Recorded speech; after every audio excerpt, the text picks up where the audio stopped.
জয় গুরু। আজ ইষ্ট প্রসঙ্গে এই তথ্যগুলি জেনে নেব। ঋষি শ্রী অরবিন্দের ছোট ভাই রবীন্দ্রনাথ ঘোষের কাছে পাবনার সৎসঙ্গ আশ্রমের কথা শুনে ঠাকুরের সাথে সাক্ষাৎ করার জন্যে আগ্রহী হয়ে ওঠেন দেশবন্ধু চিত্তরঞ্জন দাস।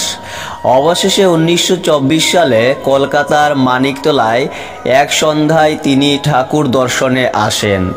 সেই দিনেই বিশদভাবে নানান বিষয়ে ঠাকুরের সাথে আলাপ আলোচনার পরে তিনি ঠাকুরকে গুরুপদে গ্রহণ করেন। পরে তিনি বলেছিলেন, অসংখ্য বাধা বিঘ্ন আর সমস্যার মধ্যে যখন আমি ঠাকুরের কাছে এলাম, তিনি মুহূর্ত মাত্র চিন্তা না করে কয়েকটি কথায় আমার সব সমস্যার সমাধান করে দিলেন।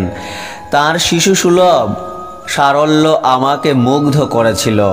সে দিনটি ছিল 14 মে 1924 সাল। প্রথম সেই ঐতিহাসিক সাক্ষাৎকারে শ্রী শ্রী ঠাকুর দেশবন্ধু চিত্তরঞ্জন দাসকে বলেছিলেন, জীবনে চাই আদর্শ বা গুরু।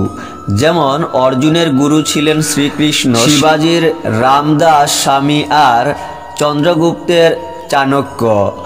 আর খুব নাম ধ্যান করতে হবে, তাতেই শক্তি পাওয়া যাবে। সেই শক্তি দিয়ে অসম্ভবকে সম্ভব করা যাবে।